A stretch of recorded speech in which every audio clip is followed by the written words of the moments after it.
Aneke television. How I get one with the Quadrant and I am what you Kukaku.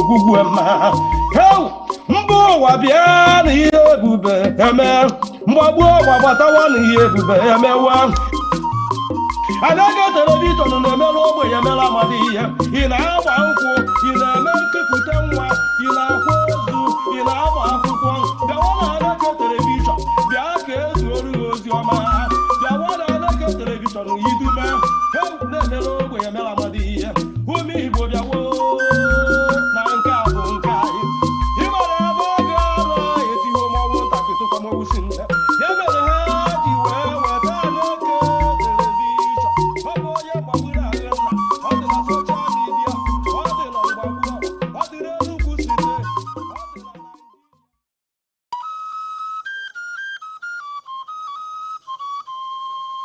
Need advert placements, coverage for events, or the latest news stories? Call 070 3043 7110 right now. Aneke TV, move with the world.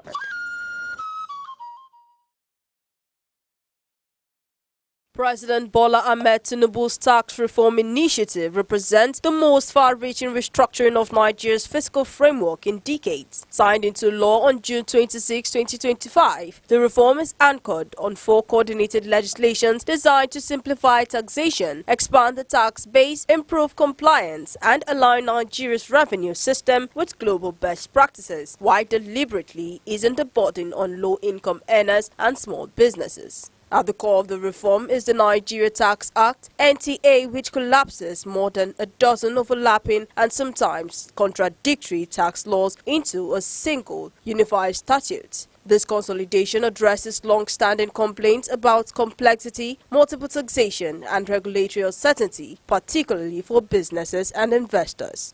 Complementing this is the Nigerian Tax Administration Act, NTAA, which standardizes tax administration procedures across federal, state, and local governments. This harmonization is expected to reduce duplication, close leakages, and improve coordination among tax authorities. The Nigeria Revenue Service Act, NRSA, transforms the Federal Inland Revenue Service into the Nigeria Revenue Service, expanding its mandate and operational scope. The charge signals a shift towards a more modern, data-driven revenue authority with stronger enforcement, broader coverage, and improved service delivery. In addition, the Joint Revenue Board Act, JRBA, institutionalizes intergovernmental cooperation on tax matters. The creation of a tax ombudsman under this act introduces a formal dispute resolution mechanism aimed at protecting taxpayers and strengthening confidence in the system. A major highlight of the reform is its explicit pro-poor and pro-small business orientation. Individuals earning 800,000 naira or less annually are now fully exempt from personal income tax, effectively removing millions of low-income Nigerians from the tax net and providing relief amid rising living costs. For small, the exemption threshold for companies' income tax and capital gains tax has been raised from 25 million naira to 100 million naira in annual turnover. This measure is intended to support entrepreneurship, encourage business formalization, and stimulate job creation, particularly within the informal sector. The introduction of a progressive personal income tax structure ranging from 0% to a maximum of 25% reinforces equity by ensuring the higher earners shoulder a greater share of the tax burden. Renters also benefit from a new housing relief, allowing a 20% rent deduction capped at 500,000 naira to reduce taxable income. On the corporate front, the gradual reduction of the company's income tax rate from 30% to 25% by 2026 is aimed at improving Nigeria's competitiveness and attracting investments. The replacement of multiple levies with a single 4% development levy simplifies compliance while ensuring sustained funding for critical national development needs. To align with international tax reforms, particularly the global minimum tax framework, large corporations and multinationals with turnover above 50 billion naira are now subject to a minimum effective tax rate at 15%. This provision is designed to curb aggressive tax avoidance and protect Nigeria's tax base. The agricultural sector receives targeted incentives, including a 5-year income tax exemption for companies engaged in crop production, livestock and agro-processing, underscoring government's efforts to boost food security, rural employment and non-oil revenue. Value-added tax reforms remain the most contentious aspect of the initiative. Essential goods and services such as basic food items, healthcare, education and electricity are now zero-rated, a move aimed at cushioning inflationary pressures on households. However, VAT on non-essential goods will rise gradually from 7.5% to 10% in 2025, with a long-term target of 15% by 2030, signaling a shift towards consumption-based revenue mobilization. The introduction of the derivation principle in VAT sharing, where 60% of state allocations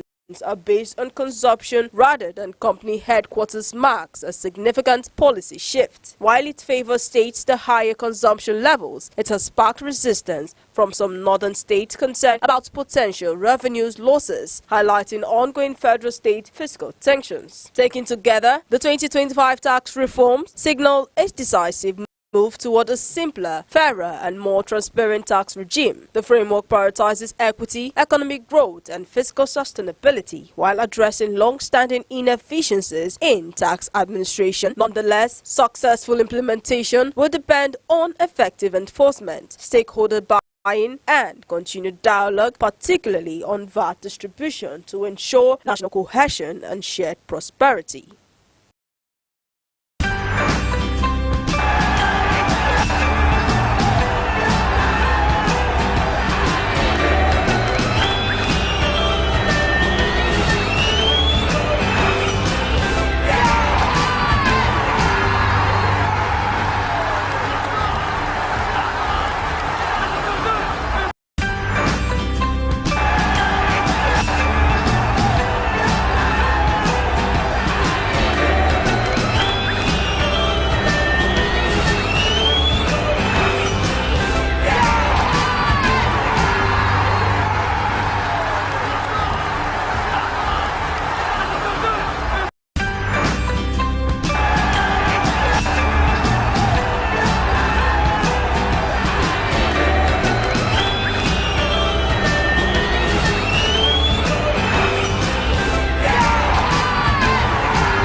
Good morning, welcome to Sports Wrap here at Aneke TV. It is your one and only sports oracle and you're welcome to my shrine this morning as I bring you the update and happenings around the world of sports and the things that are going on. First of all, we want to dwell a lot on the Super Eagles match this evening versus Morocco, the match that will make the rounds of the AFCON. Of course, you know that match is one of the matches we all have been anticipating since Nigeria qualified for the next stage of the semi-finals, and that was what happened just a few days ago. We have been looking forward to that match and believing that we're going to see what will come out of the match. Well, the Super Eagles coach, I have to move it very fast. The Super Eagles coach have come out to say that he is very confident that he will not lack anything, especially in the midfield area where something or someone needs to be filled. Remember that Wilfred Ndidi is on ban. Of course, he's on suspension because he has taken he has been getting yellow card just in the matches that has been played, and that has made him not to feature in this match. He will not feature in the match that we're going to play today, and that is actually one of the things that we've been looking at, because Wilfred Ndidi has been a pivot system in the midfield, playing the deeper role and helping Iwobi to man-smack the midfield, giving us the edge and the balance we need in the midfield, and we have seen him move from not performing or not playing very well to becoming the captain of the Super Eagles. So far, we can say that he is very good. He is doing so well, and not having him in the match for me is a problem, because we are looking up to the likes of him, who can control games, who have the character, and who may not be able to fall into the pressure of the other team. Of course, you know that Eric Chelle has said his own side that he is very confident that Wilfred Ndidi, that there's no problem. He said that there's no cause for alarm over Captain Wilfred Ndidi's suspension, and he told these people yesterday that he is looking forward to having a great match against Morocco, and you know Moroccans are very, very good. Well, Ndidi, who has started 4 matches of Nigeria's last 5 matches in the tournament, will miss this crucial last 4, of course, and the match is already stipulated to hold at Presmole Abdelé Stadium in Rabat, Morocco, and he picked a second yellow card against the competition against Algeria. So this has actually been a delay. This has actually been the problem, and he has been booked. Also, he was booked in the round of 16 against Mozambique, and in the caution of the last 8 matches in result, there's automatic 1 match ban for him. So he was later substituted. Of course, you know that he was taken out of the match by the 69th minute, due to injury and a hamstring injury, but he has returned to say that he is going to play regardless of what is really happening, that he is confident that he's going to play the match. Now I want to go over to the Super Eagles themselves, and let's just do some analysis on how we have been, or we are going to look, we're going to play today. You know that the Super Eagles has maintained a consistent formation which has given them the edge over their opponents in this AFCON, especially. I'm telling you that the Super Eagles has made a clear mark that their games are not just pre-planned, but they are meditated, and also the games are something that they have looked up to. I'm sure that these guys have always been looking forward to performing at their best, and this is a time for them to do so. And I'm telling you that this is something that we have not seen. In fact, someone was telling me yesterday that the Super Eagles that are playing right now are not the Super Eagles that he was watching many years back, and I can tell you for a fact that we have improved so much in the Super Eagles as the Super Eagles of Nigeria. Looking at the game, we are going to be having the best of the best in the field, not just having the best of the field, but the people who understand the play. Now, I realize the reason why we had to make the selection. Of course, there was no, and there is no home-based player in the team, in this current team, except the people who went from the home base to foreign base. I'm talking about the guy, Dele Akunsin Ramin. He came from Sunshine FC and went to Europe, where he was called back to the national team for a test in the AFCON. You will see that Nigeria has been playing a very wonderful game so far. They have been maintaining that position of good play. Talking about the midfield, we are having we last match we played 4-3-3. That was what we played, 4-3-3, and that was what we faced, that when we are going for attack 4-3-3, but when we are going back we could switch to 5-4-1, and we saw that a lot happen. But when we are going for attack, we can go with 4-3-3. We saw the likes of in the midfield, we saw the likes of Iwobi, we saw the likes of Frank Onyema, and we saw the likes of Wilfred Ndidi, all of them buzzing it in the midfield, and we saw that these guys really ensured that the system is locked, that there's no position, there's no giving away of the ball that easily. And I think our midfield somehow trains alone, because they need to understand themselves. Of course, we have the likes of other people who are doing well in the midfield. Of course, we have the likes of other guys who have been doing well, and we could say that so far in the team we have been having a balanced team, because we are going more on attack, more of an attacking football, and it is something that I can tell you that Nigeria has never had such a type style of play, unless there are situations that would call for something else. So looking at the game, you will see that the midfield is one of the things I've been telling you, I've been mentioning, that Eric Chelle has strengthened. But I think we're going to talk about this much more during the sunrise here at Aneke TV to give you the update on what is really happening, and yes, to give you an update on really what is really happening, because I want you to follow in the game today. The game today is by 9 p.m. and that is one thing that I know, and I want to tell you that this coach has been making his he has been putting all the works together to ensure that there are many things that we could bring to the table. He is doing very well. He is doing so well, and we're going to see that happening today in the night by 9 p.m. Of course, it's going to be one of the matches that we're going to enjoy. Also, in the same line, Arsenal are going to face Chelsea this evening. Same time, I don't know who are going to choose. Arsenal is going to face Chelsea in the Carabao Cup by same times by 9 p.m. and I don't know who we're going to choose, like I've told you again. But I'm expecting that as a good Nigerian, as a good citizen, you'll be patriotic just for once. Let us cheer our guys to the victory which they have already deserved. Of course, you know that in this Super Eagles match there has been a lot of not bet but a lot of promises, a lot of cash promises in the semi-final.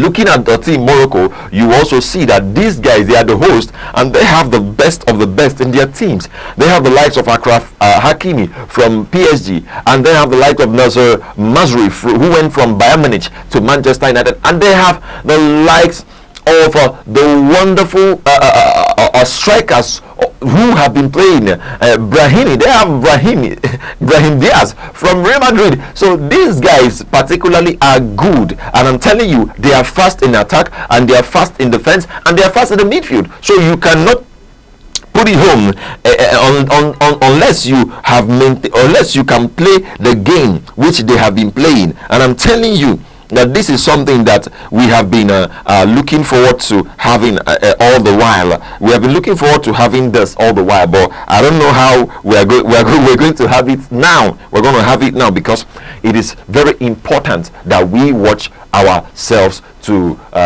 cheer ourselves to victory, of course. So Nigeria's match is tonight. Make sure you watch it and make sure you follow through. Well, in the same light, Manchester City yesterday won Newcastle United in the Carabao Cup fixture by 2-0, while Antonio Semenyo had to register a goal and Ryan Chekiri had to register his late winner to seal the spot for Manchester City in the next round of the Carabao Cup. And then Semenyo came from Bournemouth just last week and he has scored 2 goals in 2 matches. This is something we are expecting from top strikers in the world, and there are comments about how he has been playing and what he has been doing, to tell you that this guy, he still has the spirit of a striker. Even though he was converted in Bournemouth as a midfield, he was converted to a winger where he has delivered a lot of shots, and he has also delivered a lot of games. He has also taking his people out of the games they have been playing into the best of their games. He also has that spirit of sportsmanship and striking in him. Just that same like yesterday, you know, his fellow teammate came out to say that he is looking after him so that he does not take his spot. Jokingly, of course, that cannot be serious. I'm talking about Erling Haaland saying that this guy would actually match him up in the tally of goals, that he would have given him the assist to score. Well, I'm sure that this guy, just in the last match, he's a complete forward guy, and I wish Manchester United signed him. But looking at what is happening in Manchester United now, I'm sure that some people may need to take some break so that they can do what they have to do. They can really do what they have to do, because if you see where there's peace and where there's harmony and all those things, you understand that, oh, I need to go to where I can deliver, and I can deliver at the best. Well, he has featured, and I'm sure he's going to take someone's spot, but it's not going to be Phil Foden's spot. It's not going to be Erling Haaland's spot.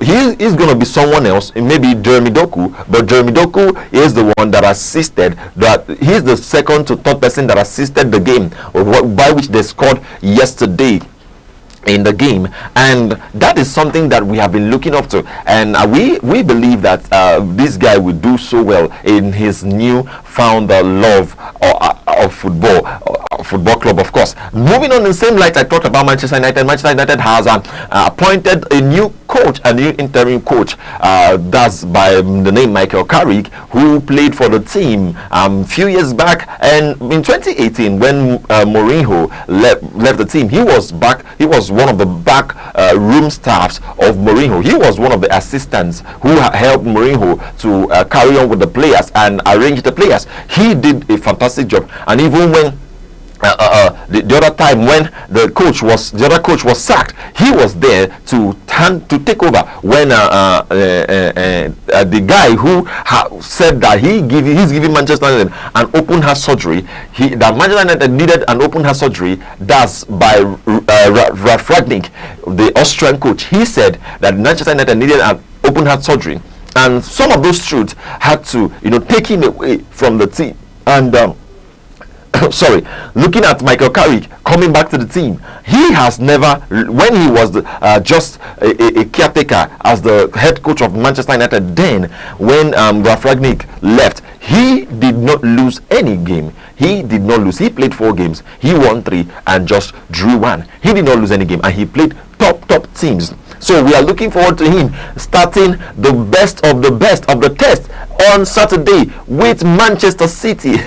This is something I don't know how it's going to be, but this is the very first test he's going to have, and we are looking forward to seeing what he can really do in the game. And we're looking forward to see what he can do in the game. Of course, we are trusting that he is going to bring back the team, bring them back. Well, Manchester United, before Ruben Amorim left them, were on the 6th position, at the 6th people on the position of the Premier League. So right now they are really doing well, we could see. But having the likes of Mbeumo and Amad Diallo, who just got knocked out from the AFCON, is a boost to the team, because the team needed that boosting. Since this guy went to the AFCON, I hope you noticed that the team has not been playing really well. The team's attack structure has not really been absolutely nice. Rather, it has been somehow. But we are looking forward to having them again. We are looking forward to having Manchester United again, performing at the top and the best. Well, this is where we call it a wrap here on the Sports Wrap, Sports Global Wrap, of course, here on Aneke TV. I hope you had a good time with me, and see you same time, same station tomorrow with the Sports Oracle. Have a wonderful morning. See you again, same time. Bye.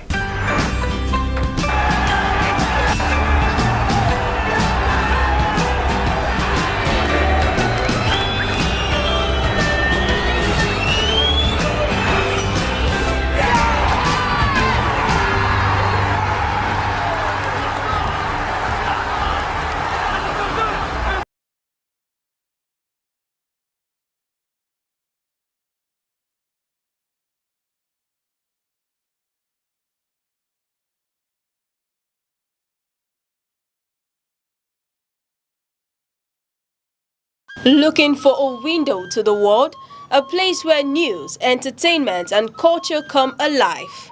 Welcome to Aneke TV, your ultimate destination for stories that matter and moments that inspire. At Aneke TV, we bring you breaking news, exclusive interviews, and live events coverage, all with accuracy, integrity, and a fresh perspective. From the heart of Nigeria to the far corners of the globe, we keep you informed, entertained, and connected. Whether it's sports highlights, music and lifestyle trends, or community stories that touch lives, Aneke TV is more than just television. It's your companion in every moment. Rich, vibrant, and truly unique, our programming celebrates the diversity and energy of Nigeria while keeping you at the pulse of the world. Don't just watch TV, experience it, live it, move with the world with Aneke TV. Follow us on all our social media platforms: Facebook, X, Instagram, TikTok, YouTube, all at Aneke TV. Because at Aneke TV, the world comes to you. Aneke TV, move with the world.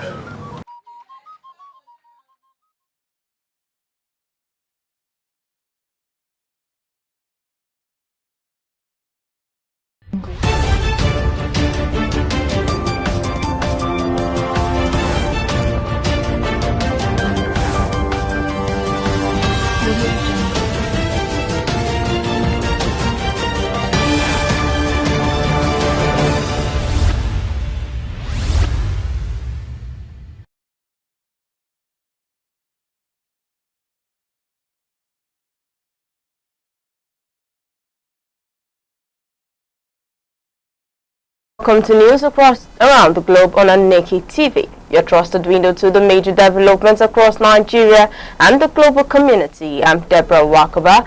Glad to have you join us. Now moving over to the headlines. The Joint Admission and Matriculation Board has announced the commencement of the sale of application forms for the 2026 Unified Tertiary Matriculation Examination. The Independent National Electoral Commission says it has begun early strategic planning aimed at strengthening institutional reforms and restoring public confidence ahead of future elections. Pensioners across the country are appealing to the federal government over the continued non-payment of gratuities. And on the foreign scene, the president of Costa Rica has come under political pressure following reports of an alleged targeting on the eve of the country's general election. And on business, Nigeria and the United Arab Emirates have signed a major Investopia trade agreement aimed at boosting bilateral trade, investment flows and economic cooperation between both countries. And on entertainment, popular Nigerian music star Aneke Gold and Simi are celebrating 7 years of marriage. And now to the news in details. The Joint Admissions and Matriculation Board (JAMB) has commenced the sale of application documents for the 2026 Unified Tertiary Matriculation Examination and direct entry admissions for the 2026-2027 academic session. The announcement was made in a photo statement signed by the Registrar, Professor Aisha Koluyede, and shared on the board's official X handle. JAMB stated that applications are open to suitably qualified candidates seeking admission into Nigerian tertiary institutions. It noted that candidates must be at least 16 years old by September 30, 2026 to be eligible for consideration. The board, however, made provisions for underage candidates under strict conditions, adding that such candidates must score a minimum of 80% in UTME or A-level, post-UTME, SSCE and an exceptional candidate assessment, with results to be released only after comprehensive evaluation process. The winner of the People's Democratic Party (PDP) governorship primary in Ekiti State, Dr. Wole Oluyede, has announced plans to appeal the Federal High Court ruling that nullified the exercise. He described the judgment as unjust and procedurally flawed. Speaking through his counsel, Mr. Owoseni Ajayi, Dr. Oluyede said a notice of appeal and an application for a stay of execution would be filed to hold plans for a fresh primary. He insisted that his candidacy must be restored ahead of the June 20, 2026 governorship election. The Ado-Ekiti division of the Federal High Court had invalidated the November 8, 2025 primary after an aspirant, Funsho Ayeni, challenged the authenticity of the delegates list. Justice Babs Kwewumi ordered the PDP and Aneke to conduct a fresh primary in line with legal and constitutional provisions. The Independent National Electoral Commission (INEC) has begun preparation for the 2027 general elections with a leadership retreat in Lagos. INEC Chairman Professor Joashua Mupitan said the Commission is entering a critical transition period marked by leadership changes. He noted that while electoral reforms have been implemented over the years, public trust remains fragile. The chairman assures stakeholders of INEC's independence and commitment to delivering credible, transparent elections nationwide. INEC also announced that permanent voters' cards from the first phase of continuous voter registration are not yet ready due to ongoing data verification. The Commission said cards will be printed only after biometric cleaning to eliminate multiple and illegible registrations. The Enugu State government has launched a statewide measles rubella vaccination campaign targeting over 2 million children.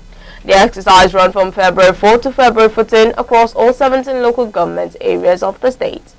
Health officials say the campaign targets children aged 9 months to 14 years and aims to close immunity gaps against the highly contagious diseases.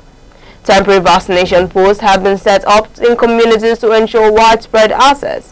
Authorities announced that the standalone measles vaccine will be phased out after the campaign and replaced with the combined measles rubella vaccine in routine immunization. Development partners, including WHO and UNICEF, urge parents to ensure their children are vaccinated.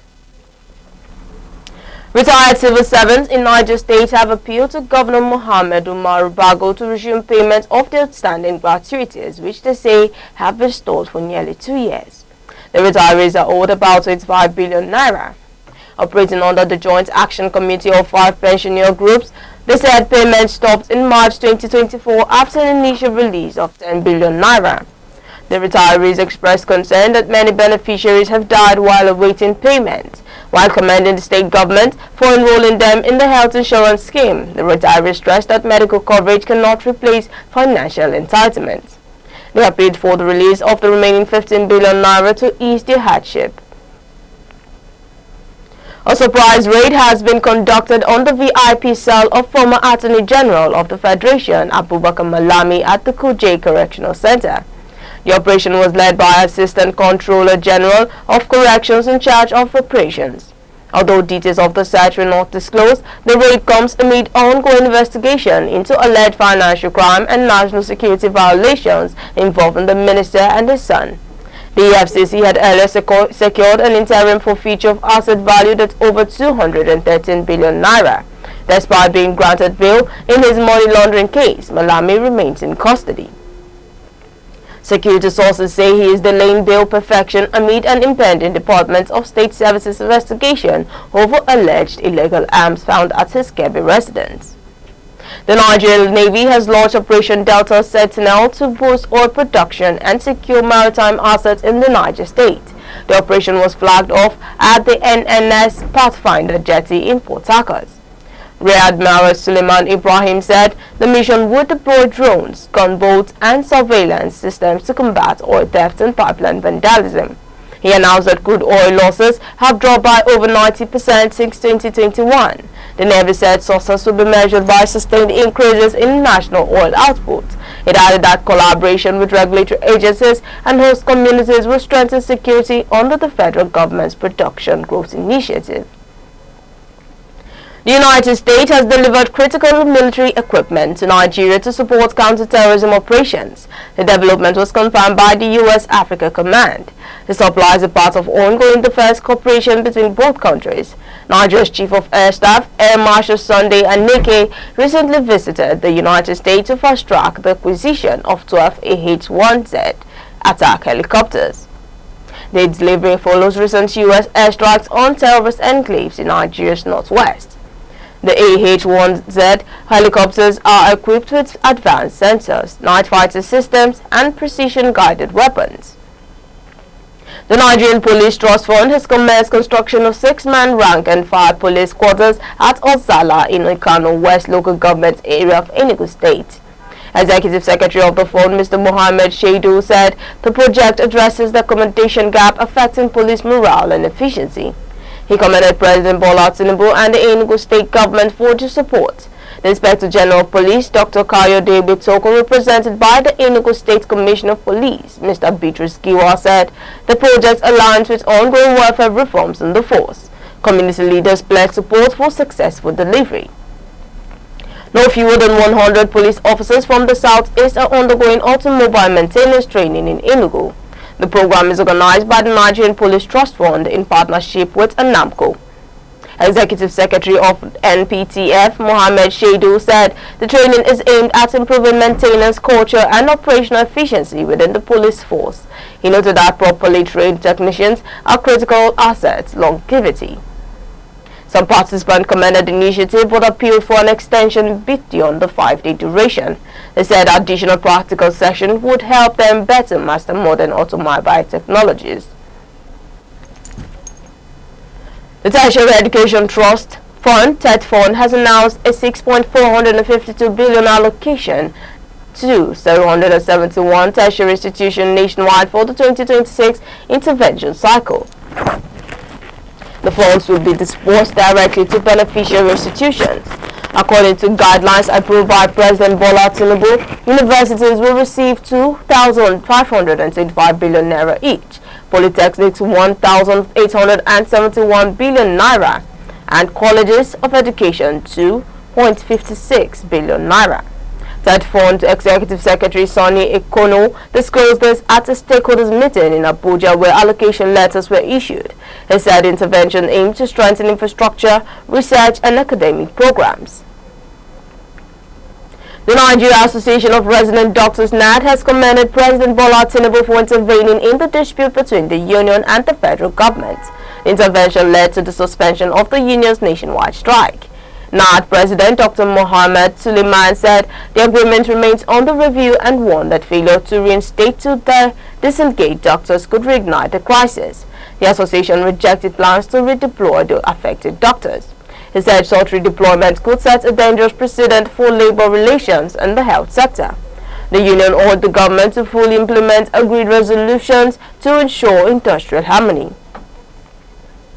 News around the globe is coming to you live from Aneke TV. Remember, you can stay connected with us across all our social media platforms: Facebook, X, Instagram, TikTok, and YouTube, all at Aneke TV. Now here's a quick recap of the major stories making the news. The Joint Admission and Matriculation Board (JAM) has announced January 26 for the commencement of the sale of forms for the 2026 Unified Tertiary Matriculation Examination and Direct Entry, with registration and examination dates also released. The Independent National Electoral Commission says it has begun early planning and reforms aimed at restoring public confidence in the electoral process. Pensioners across the country are calling on the federal government to address the continued delay in the payment of their gratuities. And coming up shortly, on the foreign scene, the president of Costa Rica is reported to have been targeted on the eve of the country's general election, raising security concerns. And on business, Nigeria and the United Arab Emirates have sealed a major investor-pure trade agreement to boost bilateral trade and investment. And in entertainment, Nigerian music stars Adekunle Gold and Simi are celebrating 7 years of marriage. We'll be right back.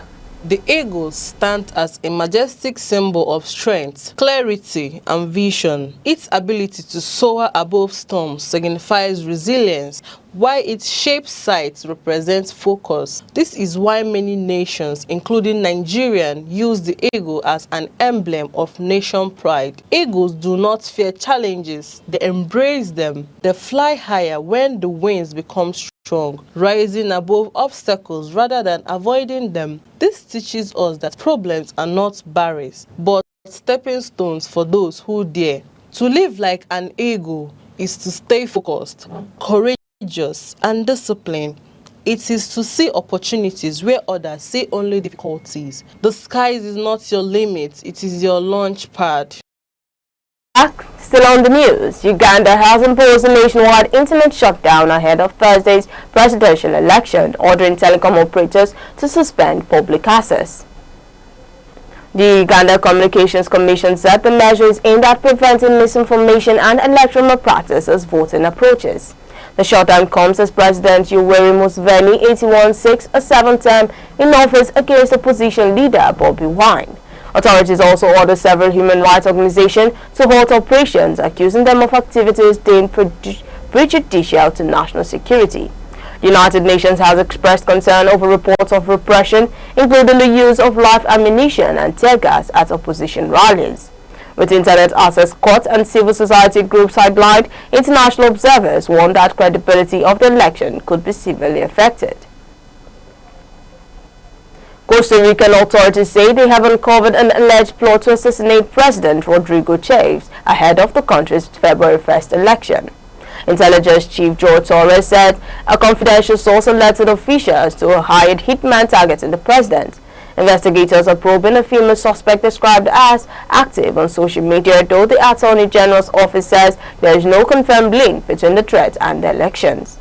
President Chaves is constitutionally barred from seeking re-election.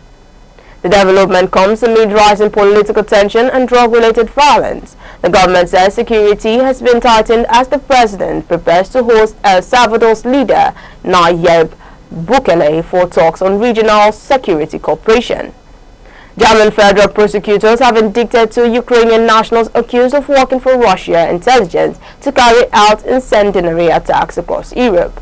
The suspects allegedly planned to send explosive packages through freight networks. Investigators said the group conducted test runs using GPS-tracked vessels to map logistics routes. A third suspect has been extradited from Switzerland to face charges in Germany. Authorities describe the case as part of Russia's wider hybrid warfare strategy targeting European infrastructure. Security agencies have also started screening at transport hubs following recent parcel fires in Germany and Britain. A severe winter storm has killed at least 6 people in the Gaza Strip, including a 1-year-old child who reportedly died from extreme cold. Strong winds and heavy rain destroyed thousands of tents, housing displaced families. Local officials say more than 1.5 million people are exposed to flooding and freezing conditions, with emergency services overwhelmed by fuel shortages and damaged equipment. Aid agencies warn of rising risks of hypothermia and drowning, calling for urgent delivery of shelter and winter supplies. They say hundreds of thousands of new tents are needed to avert further loss of life. Now over to business news. Nigeria has signed a trade pact with the United Arab Emirates to co-host the Global Investopia Investment Summit. The agreement was sealed during President Bola Ahmed Tinubu's visit to Abu Dhabi. Officials say the partnership will attract investment into technology, infrastructure and renewable energy, positioning Nigeria as a key investment hub for Africa. The government says the initiative will help boost foreign direct investments, create jobs and deepen economic ties between Nigeria and the UAE. The World Bank has called for a major overhaul of public works program worldwide, warning that traditional low-skilled labor schemes are no longer sufficient. In a new report, the bank urged government to focus on digital skills, care services and climate-related jobs to better prepare workers for future employment. The bank said countries adopting these models would strengthen human capital and protect vulnerable populations amid economic and technological challenges. The World Bank has upgraded Nigeria's economic growth forecast to 4.4% for 2026 and 2027, the fastest pace in over a decade. In its Global Economic Prospect Report, the bank said growth is being driven by services, agricultural recovery, and refined petroleum exports. It cautioned that sustaining growth will require stronger fiscal discipline and structural reforms to address long-standing economic challenges. The Naira depreciated to 1,480 Naira per dollar at the power market, down from 1,476 Naira on Monday. However, it appreciated at the official Nigerian foreign exchange markets, strengthening to 1,420.25 Naira per dollar, according to central bank data. The gap between the official and foreign markets widened to 59.75 Naira per dollar. And now in sports news. 14-year-old Aneke Fasuba has won gold in the under-17 60 meters at the South of England Indoor Championship, clocking 7.51 seconds. The daughter of Nigeria's sprint legend Olusoji Fasuba recently moved up to the under-17 category, setting new club records in the process. Athletics officials say the young sprinter is emerging as a major prospect ahead of the outdoor season. Still on sports, heavyweight boxer Moses Itaoma has postponed his fight against Jermaine Franklin due to injury. The bout has been rescheduled for March 28 in Manchester. Promoters say the delay will allow the unbeaten 21-year-old to recover fully ahead of the contest. Itaoma has 13 wins, including 11 knockouts, and is tipped as a future world title contender. Nigeria will host Uzbekistan in a Davis Cup World Cup 2 tie on February 7th and 8th in Lagos. The Nigeria Tennis Federation says the hosting right reflects confidence in the country's facilities and security. Officials say the event will promote sports tourism and youth tennis development. Now in entertainment, musicians Adekunle Gold and Simi are celebrating their 7th wedding anniversary, sharing tributes and photos on social media. The celebration follows the recent announcement of the birth of their twins, adding to their family of 5. Fans and colleagues have sent congratulatory messages to the couple. Skit maker Carter Fair has announced a separation from his baby mama, Emanuela, citing a toxic relationship. Emanuela has disputed his claims alleging control, financial neglect and emotional abuse. The dispute has drawn widespread reaction online, with influencers weighing in as investigations into the allegations continues. And finally, before we go on news around the globe, here's a recap of our top stories. The Joint Admissions and Matriculation Board (JAMB) has announced January 26 as the commencement date for the sale of application forms for the 2026 Unified Tertiary Matriculation Examination and Direct Entry, while also releasing the registration and examination schedule. The Independent National Electoral Commission (INEC) says it has begun early planning and internal reforms aimed at restoring public confidence in the nation's electoral process. Pensioners in several parts of the country expressing concern over the continued non-payment of gratuities, urging the federal government to urgently address the plight. And on the foreign scene, security concerns have emerged in Costa Rica following reports allegedly targeted on the eve of the general election.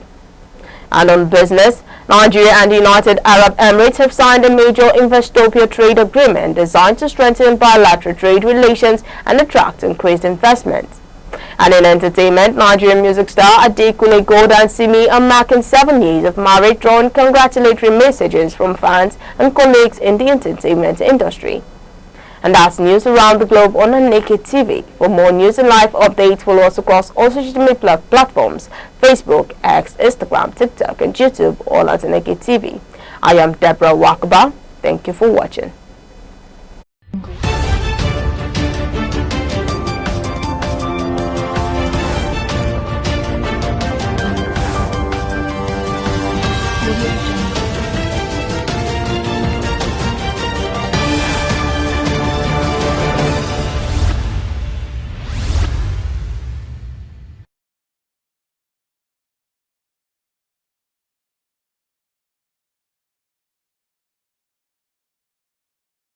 Looking for a window to the world, a place where news, entertainment, and culture come alive.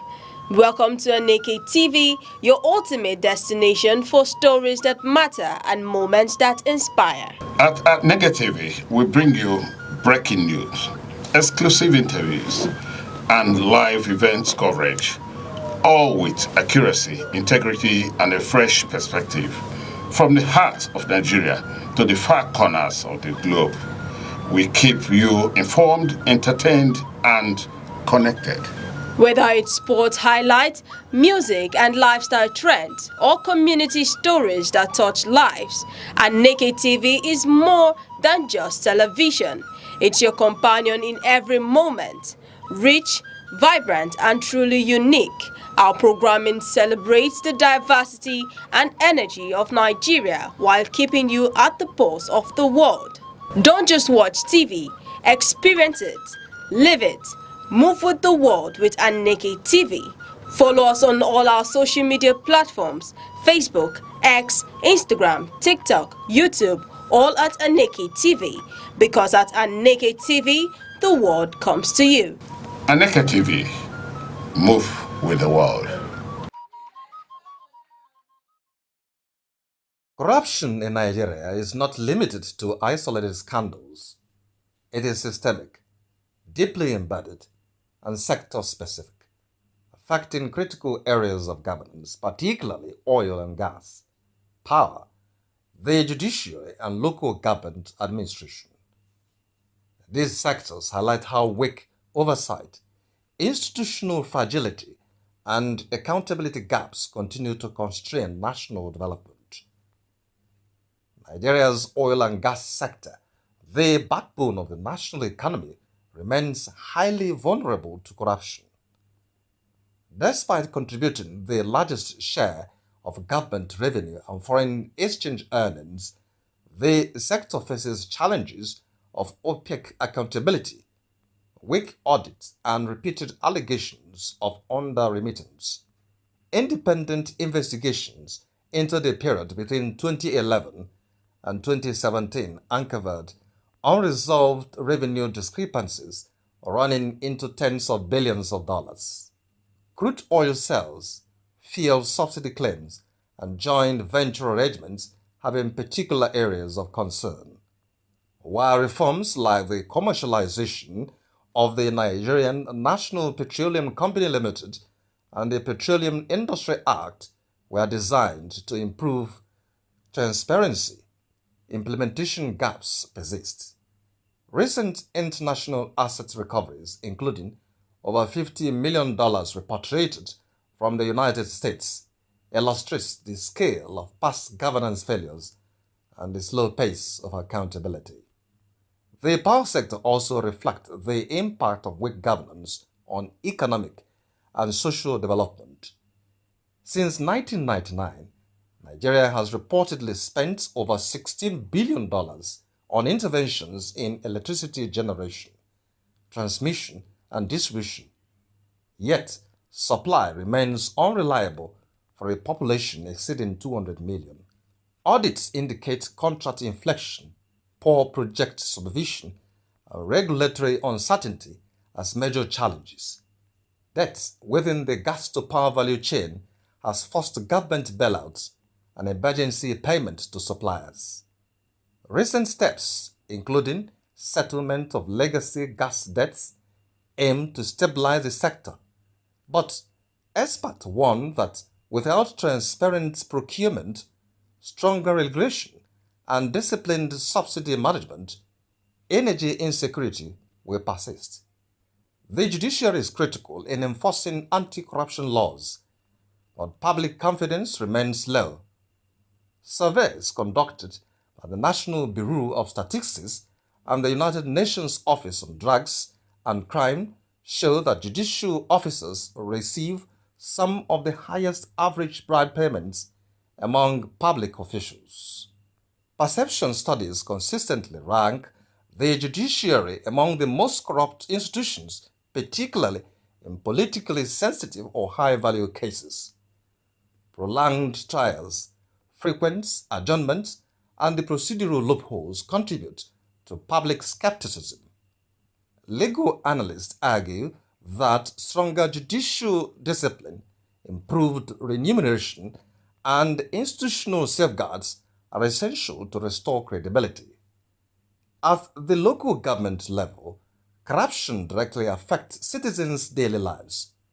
Councils responsible for primary health care, education, sanitation, and rural infrastructure are often cited in surveys for routine bribery and mismanagement. The National Bureau of Statistics reports that more than half of Nigerians interacting with public officials encounter demands for unofficial payments, particularly in local administration, policing, and utilities. Weak financial autonomy, political interference, and limited oversight exacerbate these problems, reinforcing distrust in government. Across all sectors, corruption thrives where institutions are weak. Oversight is limited and consequences are uncertain. While anti-corruption agencies report thousands of convictions and hundreds of millions of dollars in asset recoveries, experts stress that enforcement alone cannot fix systemic issues. Economic studies estimate that corruption costs Nigeria billions of dollars annually and could erode up to 37% of GDP by 2030 if reforms stall. Beyond economic loss, it undermines service delivery, widens inequality, and weakens democratic legitimacy. Policy analysts now advocate for a governance-first approach, strengthening institutions, ensuring transparency in public finance, digitizing service delivery, protecting whistleblowers, and guaranteeing judicial independence. For Nigeria, the challenge is no longer diagnosing corruption, but sustaining the political will to reform the systems that allow it to persist. In a country facing economic pressure, security challenges, and rising public expectations, governance reform remains central, not optional, to national progress.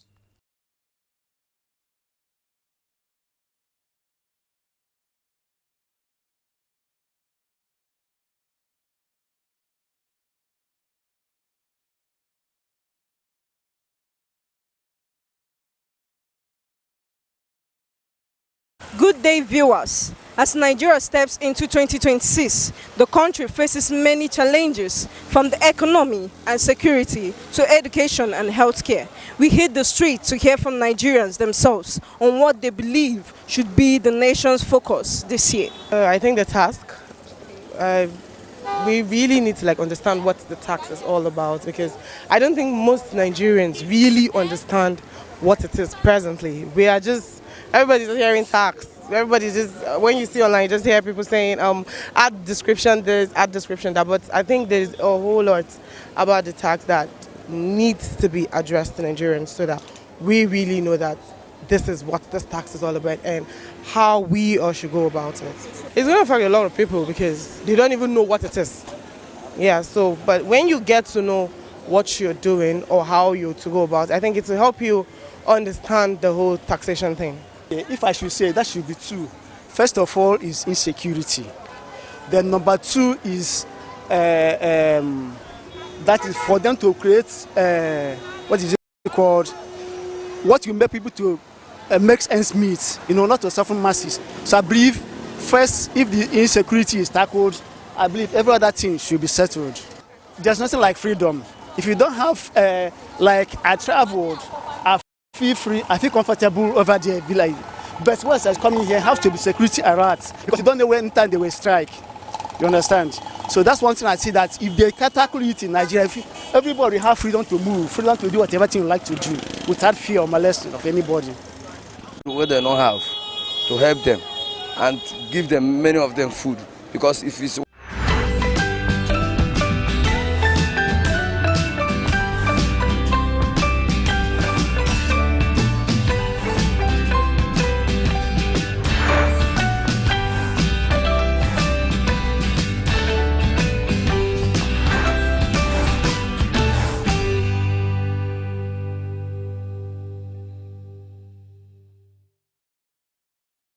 Nigeria. Good morning, 042, and pleasant greetings to everyone watching today. You're tuned into Sunrise on Aneke TV, where every sunrise starts with the liveliness and purpose. I'm bringing you today's Sunrise. I am Deborah Wakuba, coming to you live from our studio here in Vibrant Enugu. And I'm Uche Osai. Good morning to you, our global audience, and wherever you are, at home, in your office, or in traffic, even making breakfast. Thank you for letting us into your space this beautiful morning. We're here to refresh, inform, and motivate.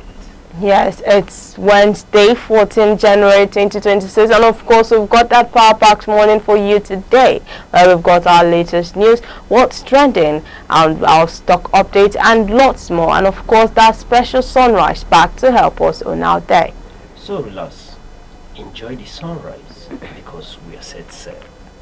Yes, and starting Sunrise today, we'll be kicking things off with our quote of the day. With was that thoughtful, was that inspiring, was that offer insight to whatever we do to help us stay well focused, stay well driven, and be motivated.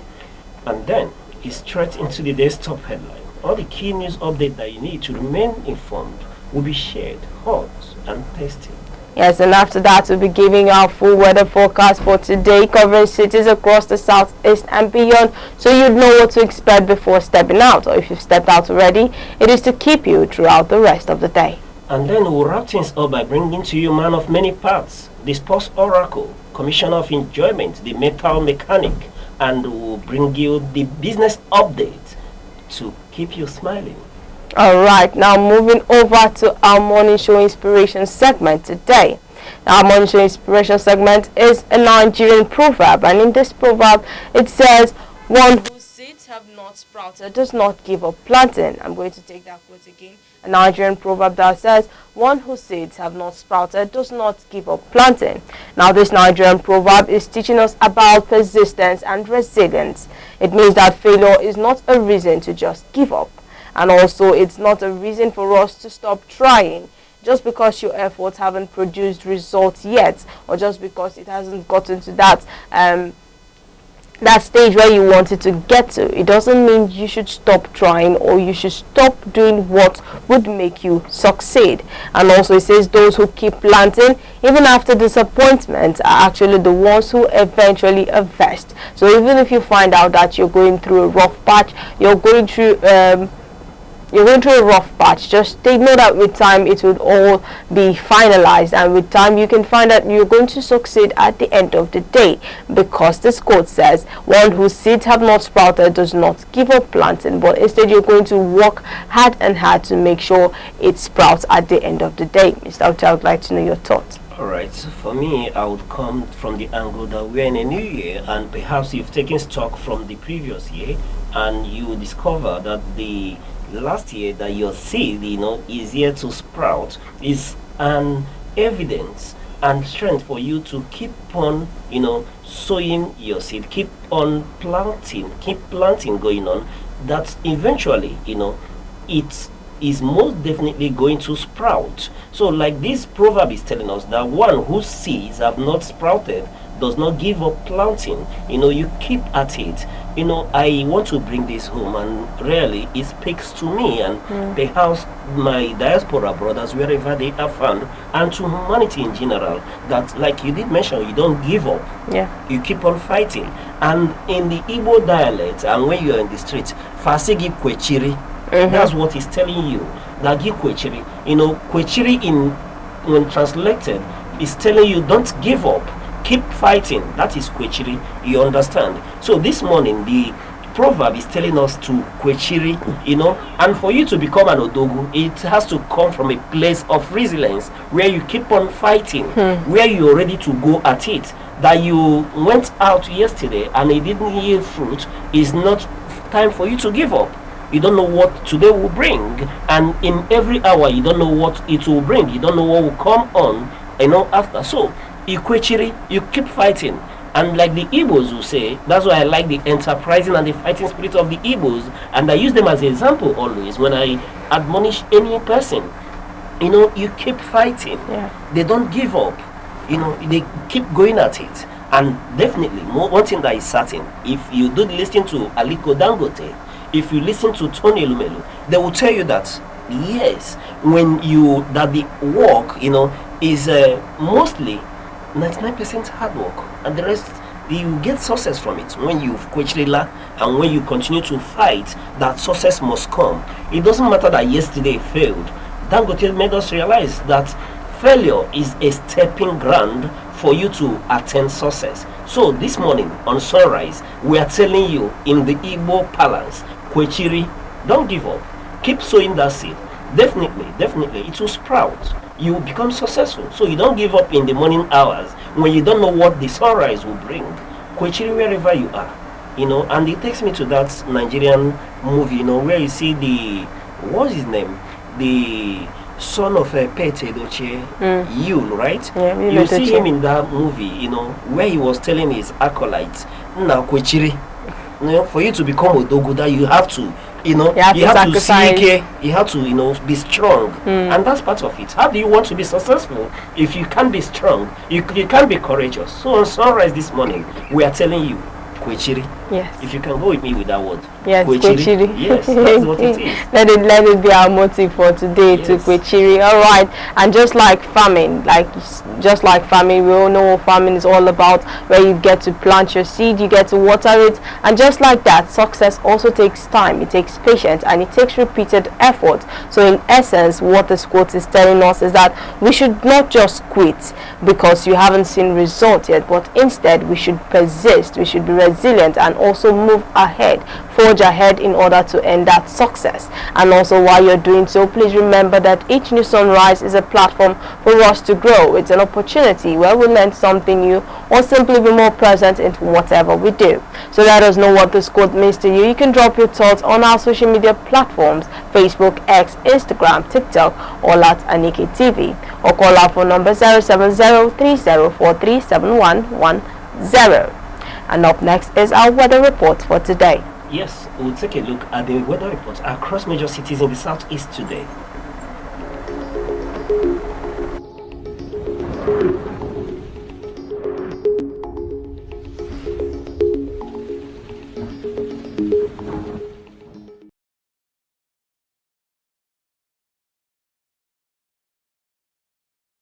Alright, we're starting off with Oka. Hello, Anambra State. You wake up to mostly cloudy skies early, but soon the sun peaks through intermittent clouds. Temperatures will climb from a nice 22 degrees Celsius in the morning up to a toasty 34 degrees Celsius by mid-afternoon. So grab your shades. UV is high, so sunscreen is your friend.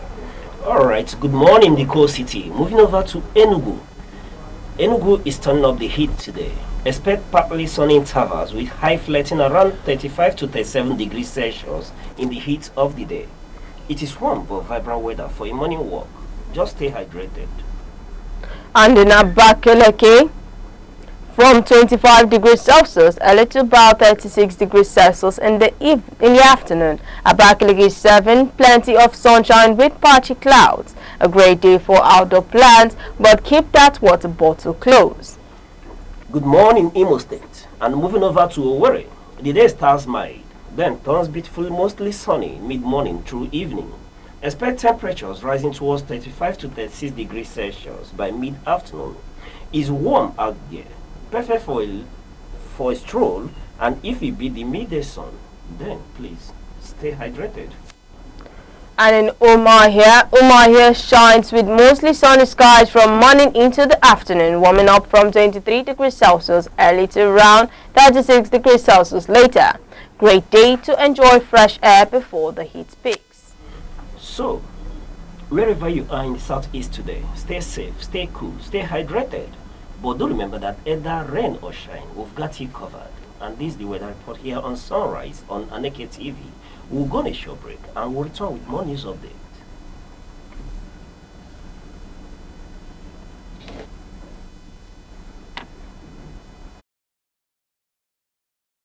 The eagles stand as a majestic symbol of strength, clarity, and vision. Its ability to soar above storms signifies resilience, while its shaped sight represents focus. This is why many nations, including Nigeria, use the eagle as an emblem of nation pride. Eagles do not fear challenges, they embrace them. They fly higher when the winds become strong, rising above obstacles rather than avoiding them. This teaches us that problems are not barriers, but stepping stones for those who dare. To live like an eagle is to stay focused, courageous, and disciplined. It is to see opportunities where others see only difficulties. The sky is not your limit, it is your launch pad.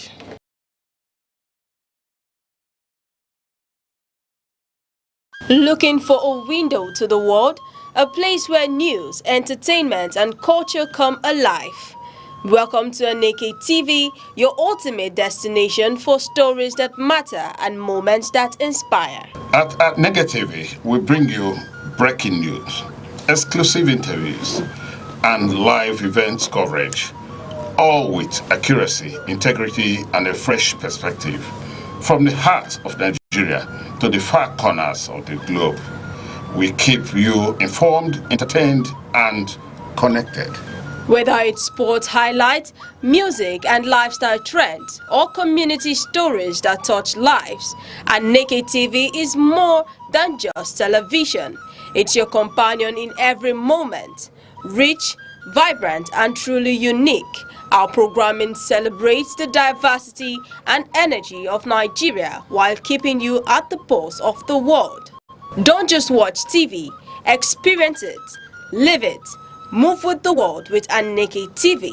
Follow us on all our social media platforms: Facebook, X, Instagram, TikTok, YouTube, all at Aneke TV. Because at Aneke TV, the world comes to you. Aneke TV, move with the world. As Nigeria enters 2026, the nation faces a pivotal year, balancing promise with responsibility. Economic analysts project steady growth and structural transformation, but the success of this year would depend on effective reforms, innovation, and citizen engagement. The Central Bank of Nigeria, CBN, forecast a gross domestic product GDP growth of 4.5%, with inflation expected to ease into the low teens. Independent institutions, including the Center for the Promotion of Private Enterprise, highlight a rebound in domestic demand and renewed investor confidence. Major drivers of growth include the near completion of the Ajokuta-Kaduna-Kano gas pipeline, expected to boost industrial activity, create jobs, and expand energy access in northern states. Ongoing tax and financial sector reforms also aim to strengthen public revenue and attract investment. Despite positive forecasts, Nigeria faces persistent hurdles. Rising inflation, especially on food and essential goods, continues to affect households. Security concerns in some regions disrupt communities and economic activity, while fiscal pressures require careful management to ensure sustainable growth. Growing sectors such as technology, creative industries, and service offer opportunities for job creation and innovation. Experts recommend improving agricultural supply chains, storage, and access to credit and technology for farmers. Transparent public spending, aligned with long-term development priorities, is essential. Supporting small and medium enterprises, SMEs, tech startups, and creative industries with funding and skills development can generate jobs, while expanding access to credit and fintech solutions will empower youth and women entrepreneurs. Strengthening community security is also crucial to protect farms, markets, and trade corridors. Experts stress that 2026 is a year for action, accountability, and inclusive growth. Governments must prioritize implementation and transparency in reforms. The private sector should invest in innovation and industrial growth, and citizens are encouraged to develop skills, embrace entrepreneurship, and actively contribute to community development. With practical reforms, investment in human capital, and collective effort, 2026 can be a year of resilience, hope, and national development. Nigeria's future will depend not only on policies but on the commitment and actions of every Nigerian. Happy New Year in Nigeria. We hit the streets to hear from everyday Nigerians about their hopes and wishes for the country in 2026. For this new year, I think the most serious thing that is affecting the masses are the prices of goods and services, transportation, all those things. So if the government can look into that and see how we can make it come down so that the masses can actually be able to have enough for themselves and their families, especially in this new tax law, then it would make life a whole lot better this 2026. The most important is peace. Peace in this country. Peace is most important because without peace, nothing will move. Like if you go to the north, you see there is no peace there. Everybody's running helter-skelter. There is terrorists, banditry everywhere. So they don't have peace there. So number one thing I wish for this country is peace. In this way, what I want our country to put their mind into, one, they are politicians. We have bad politicians. They are human disaster. So we should put our mind in our politicians. They are not representing us well. They only representing their pockets. They should consider people they are ruling first, not their own pockets and their family. But once they consider the citizens, then there's a lot of things they have to provide for us, especially the health aspect of it, healthcare centers. When you go to a hospital, they don't have equipment, they don't have drugs. But when themselves they are sick, they fly themselves out of this country to treat themselves, leaving we the citizens, the poor one, to die here. My wish for Nigeria this year, 2026, is that God will keep us to see this year and the years ahead. And also, as we are preparing for election 2027, that God will help us to choose for himself, to choose a leader, the person who will take us to the highest level, the person who will, a president who will help us to rebuild and make this Nigeria a comfortable place for us. Last year, 2025, we are happy for if you go to market, you can see that there is food and the cooking utensils, everything. The fuel price, the prices of food is less, but there is no money. At least they should help us to increase salaries, so that at least when they pay you salary, you can see something to buy in market. But the little amount that the government pays, it's just like a tip. When you enter market, buy one or two things, you will not see anything. So in fact, one of the achievements, they should help increase salary so that people can go to market and buy something and still have something on their pockets. Economy is very bad for us here. So I wish Nigerian economy to be much far more better for even the young ones. So for all of us too, the government, they should look more on, like, let's just say emphasize more on the economy, because without the economy being bad will affect us. Like, we need to make the economy to be good, to be very good, to be like us now. Let's just say I'm one of the poor masses. Let's just say I'm one of the poor masses. I'm trying to survive. If the economy is good, I will not be trying that much to survive. It will be much easier for me. So I'm hoping to the economy to be much more better. What I wish for the country is security, because the rate at which people are dying is alarming. And as it looks right now, nobody is safe. Right? It might be happening somewhere in the north. That does not mean that it will not go to the east or it will get to the south. So the earlier we stop it, the better for everyone. Because, well, I don't think everybody can save themselves. So the government have to step in and help the country. I wish that we have a country where the voice of the common man is heard, and less corruption. You cannot say free corruption, like you cannot say zero corruption, but just less corruption. I wish them a free terrorist year. That is my wish for Nigerians, and a good leader, just to counter or it to a good leader, because by a good leader it will define the governing style of the country. So that is what I wish for Nigerians. There you have it. Heartfelt wishes from Nigerians across the nation. Here is to a brighter, stronger, and more united Nigeria in 2026. I am Sharon Uche, Aneke TV.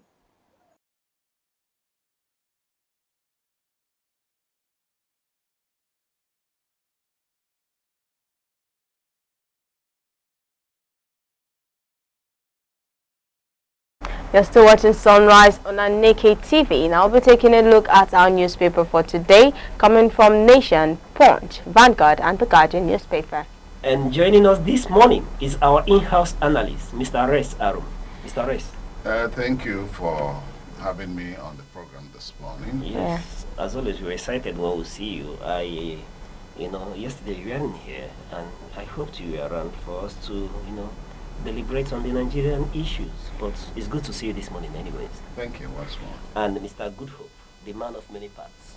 It's good to see you again this morning. Thank you very much. Good morning. Yeah, good morning. All right, now moving over to our papers for today, starting from the Nation paper, that the headline there says, U.S. delivers critical military assets to battle terrorist bandits. And in the Punch paper, the major headline there says, government budgets 525 billion naira for security as killing spread. And in the Vanguard paper, Nigeria's oil gas exploration defies federal government's effort, drops 14%. And in the Guardian paper, there says, lingering seat at home disruption may hurt Southeast, 5.7 trillion naira fiscal plan. And I'm starting today's paper from the Punch headline that says, governor's budget 525 billion naira for security as killing spread. State governors across the country are tightening their belts, but not as on security. Reports show that 525 billion naira has been budgeted for security spending as killings and violent attacks continue in several states. The rising allocation reflects growing concerns among governors and the urgent need to support security agencies, local vigilante groups, and intelligence gathering at the grassroots. All right, looking at this headline, it speaks to the issues on ground. All over Nigeria, what we speak of is to the security challenge that we face as a nation. And here this morning, we're taking a cursory look at the budget from the subnationals, in this period between 2023 and 2025. And we are being told from the data available from budget documents that's been made public that the subnational has spent about 525.23 billion naira between this period, 2023 and 2025. And that has to do with the states that has made theirs public. When you talk about the security vote for the governors, that is deployed for security and other related issues. There are states that didn't make theirs public. When you link at states like KB, you look at Gombe, Niger, Yobe State, they didn't. These ones have not disclosed or didn't disclose where they will be channeling their security votes and others. But when you look at summarily, the amount these subnationals has invested into security, for me, I, for one, do not think that, yes, the issue around security should be, overemphasized. And with this magnitude of the humongous amount, one, cannot shy away from the fact that security has become a critical issue in the Nigerian state. And yes, the amount voted for it, when we take a critical look, the main thing that we should focus on, for me, is what are we able to achieve with this huge amount of money, Mr. Reyes? We're looking at subnationals now. When you see a total spending of 525 point something Yes, billion, about half a trillion. Half a trillion has been spent. But to remember that it is between 2023 and now. So it is not as if maybe if you go about checking 2023 till now, 2023, 2024, 2025, if you're able to, divide it just based on the state that have made theirs, it's about 170 billion per year, per annum, amongst the subnationals. It's about 170 something billion. So when you say it is humongous, well, I do not see it from that perspective, because security is a very important issue in any nation, because it is primary to the existence of every nation, security of lives and property. So when security votes are used, I don't think even the security votes are not accounted for, naturally. It is not obligatory for somebody to account for it.